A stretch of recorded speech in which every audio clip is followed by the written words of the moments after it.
Class 12th के हिसाब से फिजिक्स की सबसे इम्पोर्टेंट जो यूनिट है वो मॉडर्न फिजिक्स की है।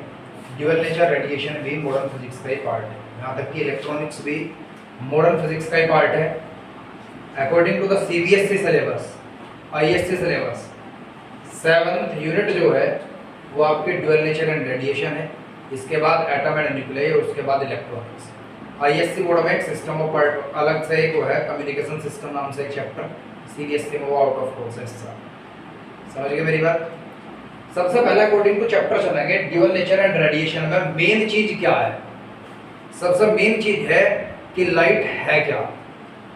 लाइट एक एनर्जी की फॉर्म है जो थिंग्स को विजिबल करती है। कंसेप्ट क्लियर हो गया? जो थिंग्स को विजिबल करती है। लाइट की जो ऐसा यूनिट है, क्योंकि लाइट एक एनर्जी है इसीलिए जूल ही है, लेकिन लाइट की जो ल्यूमिनस इंटेंसिटी है, जो चमक है, उसकी ऐसा यूनिट है कैंडिला। क्या है? कैंडिला। इसके बाद आपको याद रखना है कि सबसे पहले इस बात को सोचते थे लोग कि लाइट वेव की फॉर्म में चलती है या पार्टिकल की फॉर्म में चलती है। कुछ एविडेंस थे जो वेव की फॉर्म के निकलते हैं, तो वो दिए थे हाइजेंस वगैरह ने वेव ऑप्टिक्स में। और यहाँ पर जो आप पढ़ते हैं मॉडर्न फिजिक्स में, यहाँ पर मिस्टर प्लांक ने सबसे पहले बात कही कि light travel in the form of wave as well as particle. तो अकॉर्डिंग टू द फिजिक्स, अगर मैं यहाँ मॉडर्न फिजिक्स के आधार पर आपको समझाता हूँ तो सब पूरी की पूरी जो आपके पास ड्यूअल नेचर रेडिएशन चैप्टर है, ये एक छोटे से कंसेप्ट पर बेस है जिसे कहा जाता है फोटोन। फोटोन क्या है? एनर्जी के पैकेट को फोटोन कहा जाता है। लाइट जब एक जगह से दूसरी जगह तक मूव करती है तो वो wave as well as particle दोनों की फॉर्म में मूव करती है। कॉन्सेप्ट क्लियर जी? मान लीजिए एक अंधेरा कमरा है और अंधेरे कमरे में कहीं बाहर से रोशनी आती है, तो आप क्या रोशनी पर जब हाथ मारोगे तो पार्टिकल्स, जो धूल के पार्टिकल्स होंगे, जो एटम्स होंगे, वो जिगजैग मोशन करेंगे। इस मोशन का नाम होता है ब्राउनियन मोशन। नीट के लिए इंपॉर्टेंट है कि वो कौन सा मोशन होता है। कौन सा है? Brownian motion. इसके बाद आपसे पूछा जा सकता है जो वहां पर रोशनी है वो रोशनी किस कारण से है? उसकी वजह यह है कि जब लाइट के जो फोटॉन्स हैं, फोटॉन्स एनर्जी का पैकेट, मतलब लाइट के जो पैकेट्स हैं, जब वो किसी भी सरफेस से टकराते हैं तो टकराने के बाद रुक जाते हैं, और रुकने पर उनका मास एनर्जी के अंदर कन्वर्ट हो जाता है। मतलब उनका मास दो भागों में टूट जाता है, एक तो लाइट एनर्जी और दूसरा हीट एनर्जी। कॉन्सेप्ट क्लियर जी? और अपनी हीट, अपनी एनर्जी वो सरफेस को ट्रांसफर कर देते हैं जिस सरफेस से वो टकराते हैं। फॉर एग्जांपल, आपने कपड़े धोए और धोने के बाद वो धूप में फैला दिए। धूप के पार्टिकल्स आए, उन कपड़ों से टकराए, कपड़े से टकराने के बाद चलते हुए पार्टिकल्स का मास 0 हो गया। और जब मास 0 हो गया, मास can nether be created nor be destroyed, तो मतलब वो मास एनर्जी के अंदर कन्वर्ट हो गया। और वो एनर्जी किसे ट्रांसफर कर दी गई? एटमॉस्फेयर और उन कपड़ों को ट्रांसफर कर दी गई। कॉन्सेप्ट क्लियर जी? अब क्या हुआ? आपको महसूस दिया कि धूप गर्म है। क्या है? धूप गर्म नहीं थी, धूप कुछ भी नहीं थी। पार्टिकल्स आए, वो टकराए, और टकराने के बाद वो एनर्जी के अंदर कन्वर्ट हो गए। कॉन्सेप्ट क्लियर तो आपकी 100% समझ आ गया? पक्का? तो एनर्जी के उस पैकेट को फोटोन कहा जाता है। और फोटोन से रिलेटेड जो मोस्ट इंपोर्टेंट पॉइंट्स होंगे वो मैं सबसे पहले आपको समझा दूं, वो जरा ध्यान से समझिएगा। It is not a material particle.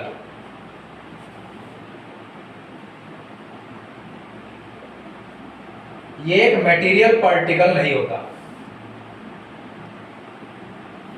ठीक है जी?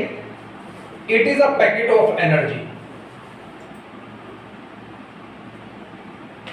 ये एनर्जी का पैकेट होता है। इट्स एनर्जी, जिसे आप ई से रिप्रेजेंट करेंगे, इज डायरेक्टली प्रोपोर्शनल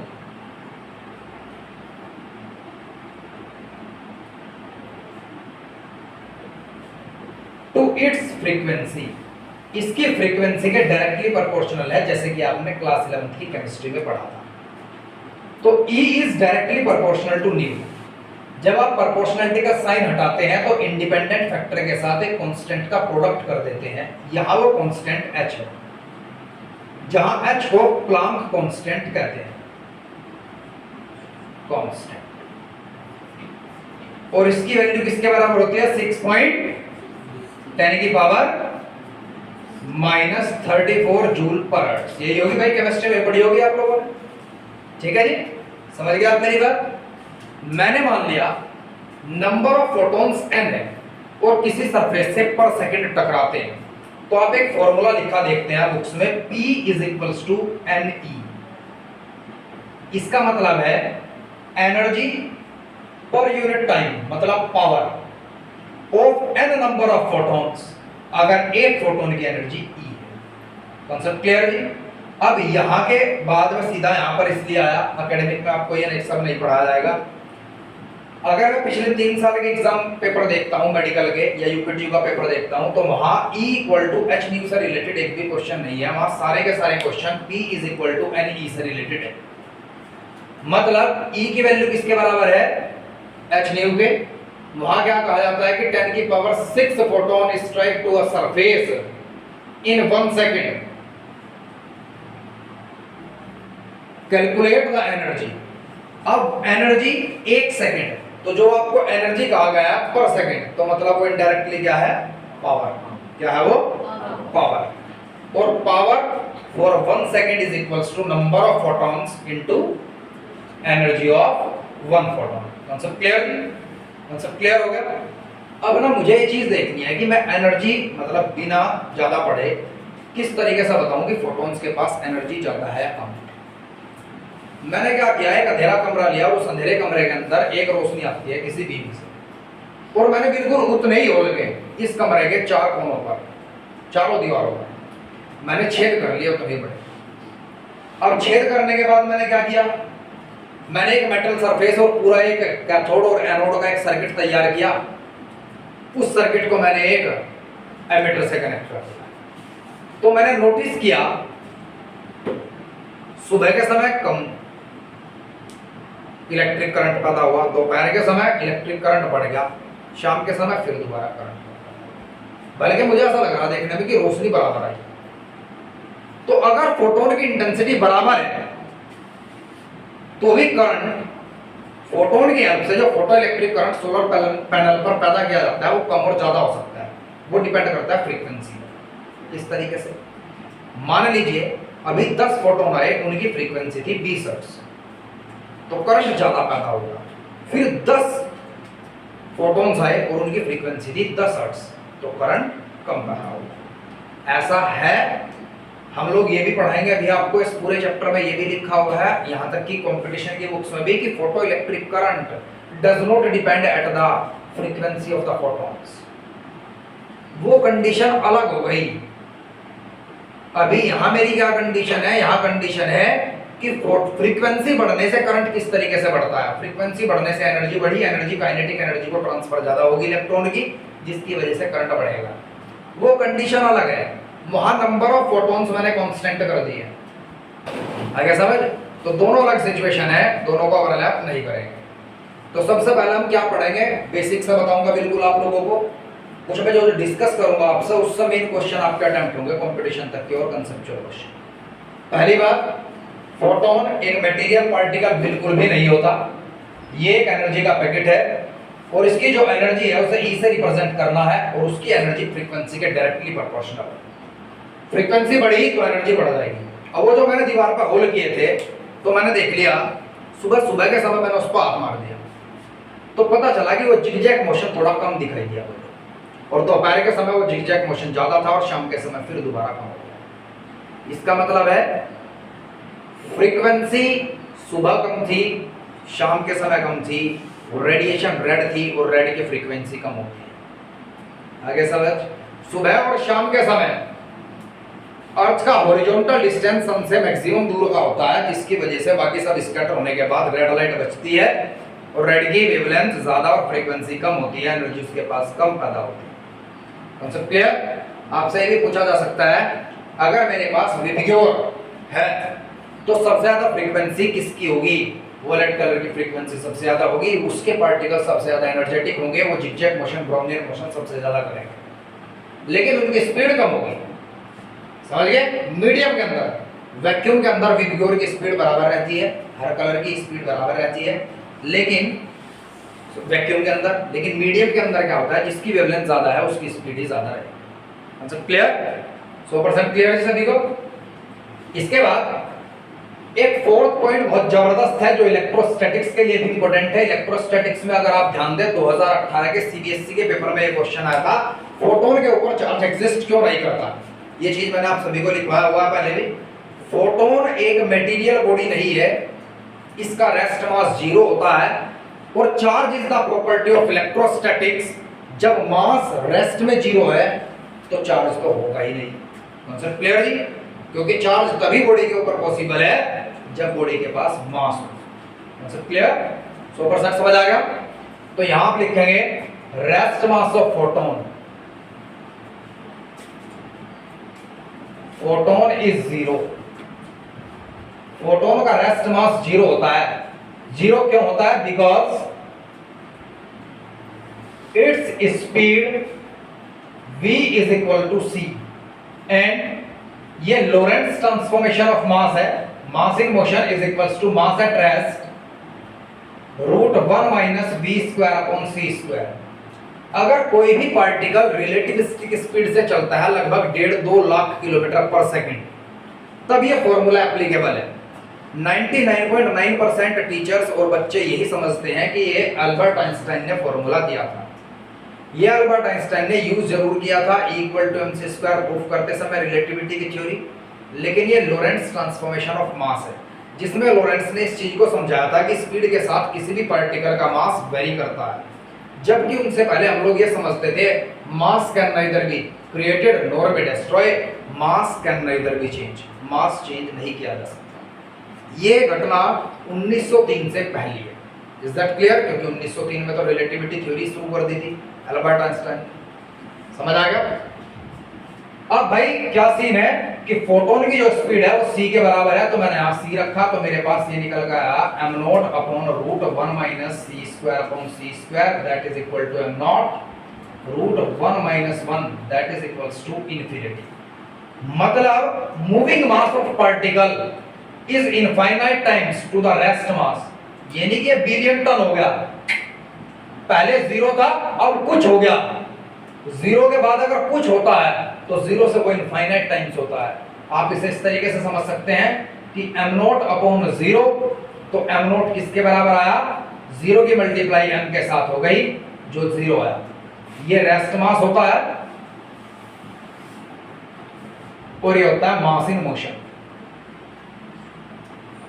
तो फोटोन का मास मोशन में नॉन जीरो और रेस्ट पोजीशन में 0 होता है, और जब तक किसी पार्टिकल का मास नहीं होता तब तक उसके ऊपर चार्ज एग्जिस्ट नहीं करता, because charge is the property of electrostatics. Concept clear जी? नो चार्ज एग्जिस्ट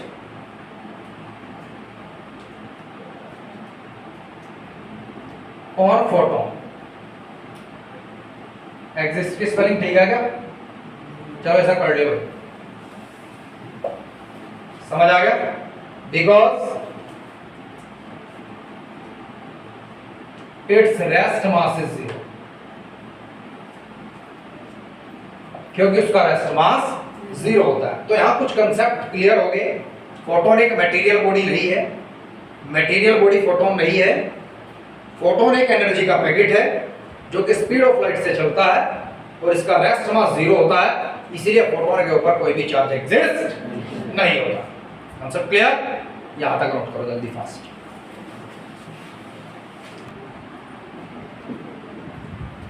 अब इसके बाद इंपॉर्टेंट टॉपिक है प्लांक्स थ्योरी इन क्वांटम मैकेनिक्स।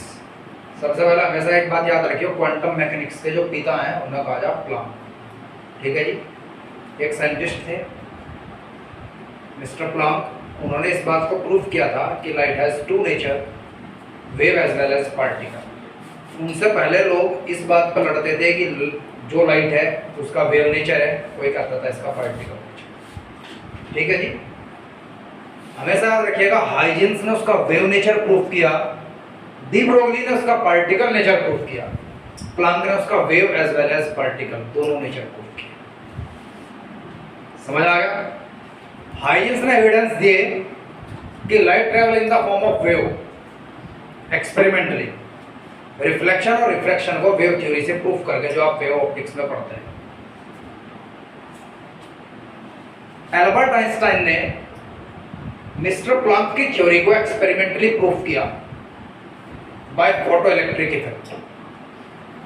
कॉम्पटन एक साइंटिस्ट का नाम है जिन्होंने दोबारा से मिस्टर प्लांक की थ्योरी को प्रूफ किया कि light travel in the form of particle. उन्होंने एक रुके हुए इलेक्ट्रॉन के ऊपर एक फोटोन को टारगेट किया, जिसकी वजह से देखा गया कि अगर इलास्टिक कोलिजन है परफेक्ट, तो अगर ये इलेक्ट्रॉन था और ये फोटोन आया तो जो फोटोन की बची हुई एनर्जी से टकराने के बाद बची वो इस तरफ गई, और अगर इलेक्ट्रॉन इस तरफ गया और बीच में एक्स एक्सिस थी, तब ये angle theta plus 5 for the perfect elastic collision is equals to 90 degree. ये किसने प्रूफ किया? कॉम्पटन ने। ये चीज सिर्फ और सिर्फ आईआईटी के लिए एप्लीकेबल है, आईआईटी में काम आएगी। नीट में भी इससे रिलेटेड क्वेश्चन अगर आता है तो उसमें मात्र एक संयोग का आएगा। ठीक है जी। अभी सबसे पहले आपको देखना है Planck's theory of quantum mechanics. Planck's theory of quantum mechanics. तो प्लांक ने क्या कहा, सिर्फ इतनी बात लिखेंगे आप एग्जाम में। According to this theory, light travel in the form of wave as well as in the form of particle, and these are not the material particle but the packet of energy, and energy of each photon is directly proportional to the frequency. These packets said to be the photon or quanta. बस सिर्फ इतनी बात लिखेंगे आप। समझ गए मेरी बात? समझ आ गया? कभी वहां पूरी बुक लिख दो पढ़ दी। ठीक है जी। तो क्या लिखोगे आप? According to this theory,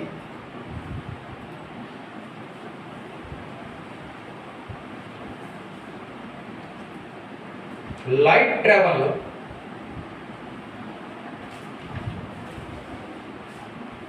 in the form of wave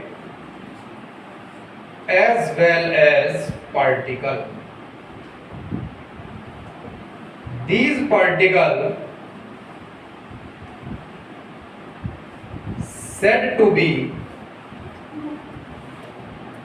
photons or quanta.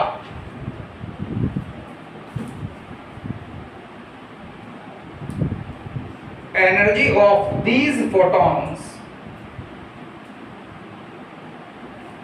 is directly proportional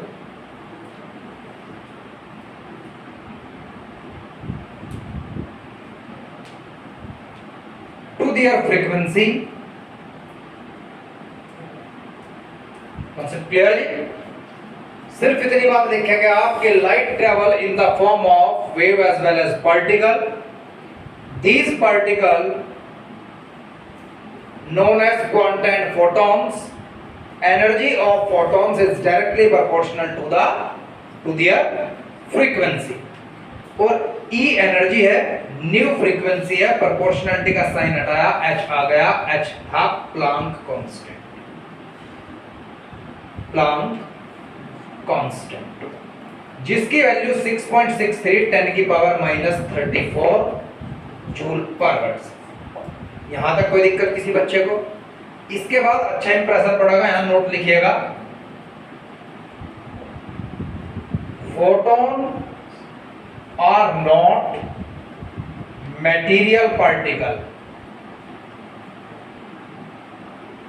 मतलब ये कोई ऑब्जेक्ट के पार्टिकल्स नहीं होते, कोई किसी एलिमेंट के या कंपाउंड के पार्टिकल्स नहीं होते. These are the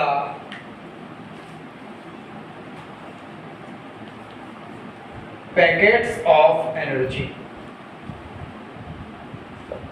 packets of energy. Concept clear ji?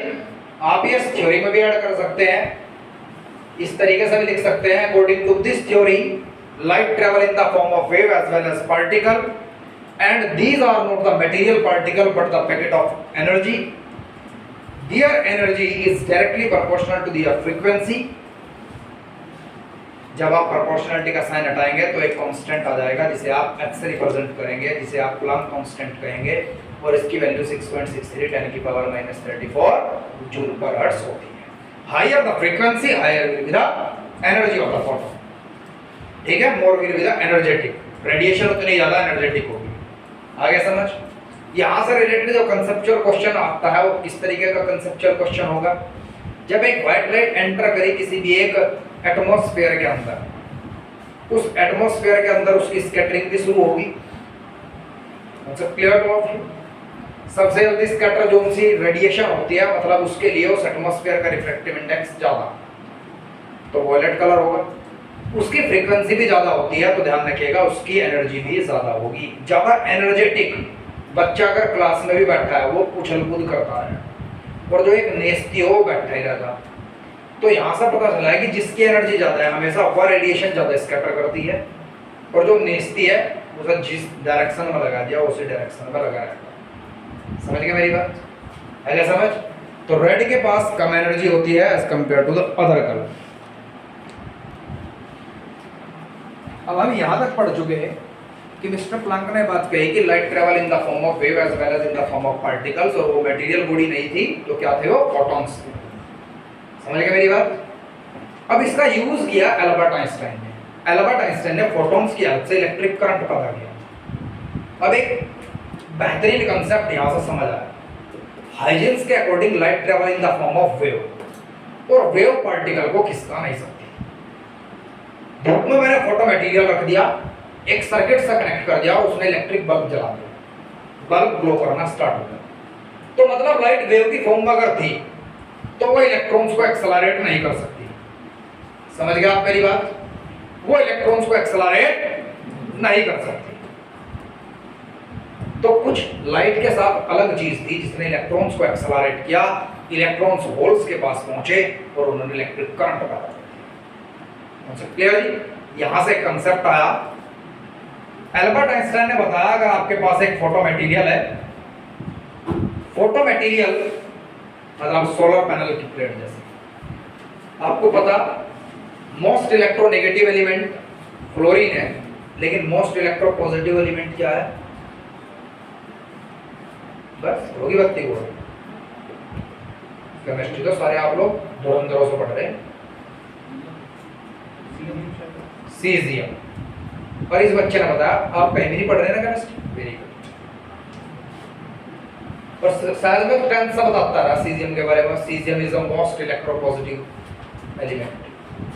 Caesium बहुत ही इलेक्ट्रोपॉजिटिव है, बहुत ही कम एनर्जी प्राप्त करके भी वो अपने इलेक्ट्रॉन्स को बाहर निकाल देता है करंट पैदा करने के लिए। उसका जो वर्क फंक्शन है, वर्क फंक्शन मतलब जो एनर्जी की रिक्वायरमेंट है इलेक्ट्रॉन्स को बाहर निकालने के लिए, वो 2.14 इलेक्ट्रॉन वोल्ट है।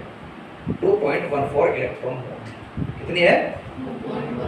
1.14 इलेक्ट्रॉन वोल्ट। तो ये इंपॉर्टेंट क्वेश्चन है कंपटीशन लेवल से कि सबसे इलेक्ट्रोपॉजिटिव एलिमेंट क्या है, क्योंकि इलेक्ट्रोनेगेटिव तो आप लोगों के अंदर खुद का भर दिया गया फ्लोरीन है, इलेक्ट्रोपॉजिटिव नहीं पता। ठीक है, आगे समझ।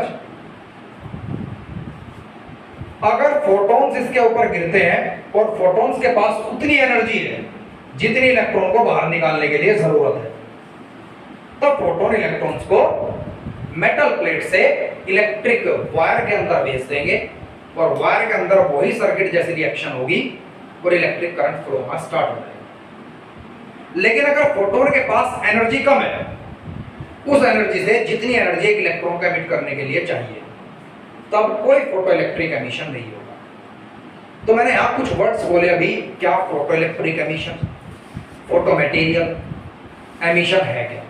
एक बच्चे ने क्लास में बदतमीजी कर दी, मैंने कहा तू अपने कर दे। तो चीज को बाहर निकालना ही एमिशन होता है। क्या होता है? एमिशन। यहां हम इलेक्ट्रिक एमिशन की बात करेंगे, इलेक्ट्रॉन का एमिशन, मेटल प्लेट से इलेक्ट्रॉन को बाहर निकालना, जिसके कई मेथड्स हैं। हमें 12th में सिर्फ 2 मेथड से मतलब है, थर्मेनोइक फोटो थर्मेनोइक एमिशन। थर्मेनोइक एमिशन का मतलब है मैंने थर्मल प्लांट में जो देखा है वहां मेटल प्लेट को गर्म कर दिया गया, जिसके कारण इलेक्ट्रॉन्स में एनर्जी पैदा हुई और उनके ऑसिलेशन से इलेक्ट्रिक करंट पैदा हुआ। फिर मैंने सोलर पैनल रखे, उसके ऊपर हीट पैदा हुई, धूप से फोटॉन्स टकराए, एक फोटोन ने एक इलेक्ट्रॉन को बाहर एमिट कर दिया। फोटोन की हेल्प से इलेक्ट्रॉन का मेटल बॉडी से एमिशन ही फोटो इलेक्ट्रिक एमिशन कहलाता है। तो यहाँ एक हेडिंग बन गई, इस हेडिंग की आप डेफिनेशन खुद लिखेंगे, what is photo electric emission. ठीक है, it is the electronic emission with the incident photon of suitable frequency. Video में आप लिख लेंगे, वीडियो से इसे डेफिनेशन, ठीक है जी। डेफिनेशन के लिए आप यहां जगह छोड़ देंगे, photo electric emission, photo electric emission मतलब फोटोन की हेल्प से इलेक्ट्रॉन्स का एमिशन। और फोटोन की हेल्प से इलेक्ट्रॉन का एमिशन कब होगा? जब हमारे पास फोटॉन्स की एक सुटेबल फ्रीक्वेंसी होगी और सुटेबल एनर्जी होगी। जितनी एनर्जी किसी इलेक्ट्रॉन को मेटल प्लेट से बाहर निकालने के लिए जरूरत पड़ती है, जिस एनर्जी की मेटल प्लेट से इलेक्ट्रॉन्स को बाहर निकालने के लिए जरूरत पड़ती है, उस एनर्जी को थ्रेशोल्ड एनर्जी या वर्क फंक्शन कहा जाता है। क्या कहा जाता है? समझ गए मेरी बात? उसे फाई से रिप्रेजेंट कर दिया जाता है। किससे? फाई से। मान लीजिए मेरे पास एक फोटोन था, 20 हर्ट्ज उसकी फ्रीक्वेंसी थी, और एक मेटल प्लेट है, यहां से इलेक्ट्रॉन को बाहर एमिट करने के लिए जितनी फ्रीक्वेंसी की रिक्वायरमेंट है वो है 18 हर्ट्ज। तो 20 हर्ट्ज में से 18 बर्बाद होगी उसे बाहर निकालने में, तो जो बर्बाद हो गई, समझ गए मेरी बात? जितनी फ्रीक्वेंसी इलेक्ट्रॉन को बाहर धकेलने में यूज हो गई उसे थ्रेशोल्ड फ्रीक्वेंसी कहते हैं। क्या कहते हैं? समझ गए आप मेरी बात? तो उस एनर्जी, जो एनर्जी उस फोटोन के पास थी, वो 18 जो 18 हर्ट्ज से पैदा हुई, उस एनर्जी को वर्क फंक्शन या थ्रेशोल्ड एनर्जी कहा जाता है। Concept clear? तो एमिशन के लिए हमेशा फोटोन की एनर्जी, फोटोन की फ्रीक्वेंसी ज्यादा होनी चाहिए as compare to the threshold energy and threshold frequency. Concept clear हो रहा है? आगे समझ? फ्रीक्वेंसी फोटोन की हो या मेटल प्लेट की थ्रेशोल्ड फ्रीक्वेंसी हो, दोनों की ऐसा यूनिट हर्ट्ज ही होगी। एनर्जी फोटोन की हो या मेटल प्लेट से इलेक्ट्रॉन को एमिट करने के लिए जो वर्क फंक्शन है या थ्रेशोल्ड एनर्जी हो, वो दोनों की ऐसा यूनिट हमेशा जूल ही होगी। याद रखेंगे हमेशा, वर्क फंक्शन की ऐसा यूनिट भी जूल है। Concept clear? ये ई एनर्जी है जो कि फोटोन के पास थी। अभी मैंने प्लंक्स थ्योरी पढ़ाई आपको। वर्क फंक्शन मैंने कहा इलेक्ट्रॉन को बाहर निकालने के लिए जो एनर्जी रिक्वायरमेंट होगी वो क्या है? फाई। तो will be directly proportional to the threshold frequency. Threshold frequency को न्यू नोट से रिप्रेजेंट करेंगे। जितनी मेटल प्लेट की थ्रेशोल्ड फ्रीक्वेंसी ज्यादा होती है, इलेक्ट्रॉन को बाहर निकालने के लिए उतनी ही ज्यादा एनर्जी की रिक्वायरमेंट होती है। समझ गए आप मेरी बात? तो प्रोपोर्शनलिटी का मैंने साइन हटाया और यहां से कांस्टेंट आ गया h। अब मेरे पास वर्क फंक्शन का जो मेरे पास फॉर्मूला बना है वो phi is equal to h nu naught तैयार हो गया। तो इतनी एनर्जी आई, इतनी एनर्जी इलेक्ट्रॉन को बाहर निकालती है। मान लीजिए 20 हर्ट्ज की फ्रीक्वेंसी थी, 20 हर्ट्ज की फ्रीक्वेंसी ने एक इलेक्ट्रॉन को बाहर एमिट कर दिया और जो खत्म हुई एनर्जी वो 18 हर्ट्ज थी। तो बची हुई आपके पास फ्रीक्वेंसी कितनी बची? अब जो एनर्जी 2 हर्ट्ज से पैदा होगी वो एनर्जी इलेक्ट्रॉन्स की काइनेटिक एनर्जी पैदा करेगी। क्या करेगी? मान लीजिए मेरे पास 10 रुपए थे, 5 रुपए इलेक्ट्रॉन को एमिट करने में हो गए खत्म, बाकी जो 5 रुपए होंगे वो इलेक्ट्रॉन को चलाने में खर्च होंगे। जब इलेक्ट्रॉन चलेगा तब वो करंट पैदा करेगा। Concept clear? सिर्फ उतनी एनर्जी जितनी इलेक्ट्रॉन को मेटल प्लेट से बाहर निकालती है वो एमिशन तो कर सकती है, लेकिन इलेक्ट्रॉन को काइनेटिक एनर्जी प्रोवाइड नहीं कर सकती। जब तक इलेक्ट्रॉन की काइनेटिक एनर्जी 0 होगी तब तक उसकी वेलोसिटी 0 होगी, और जब तक उसकी ड्रिफ्ट वेलोसिटी 0 होगी तब तक करंट भी 0 होगा। कॉन्सेप्ट क्लियर जी? तो ये बात कही जाती है कि कितनी फ्रीक्वेंसी की रिक्वायरमेंट होती है? कम से कम थ्रेशोल्ड फ्रीक्वेंसी से ज्यादा फ्रीक्वेंसी की रिक्वायरमेंट होती है for the conduction of the current by the solar panel. आगे समझ? कॉन्सेप्ट क्लियर हो गया? यहां तक कोई दिक्कत?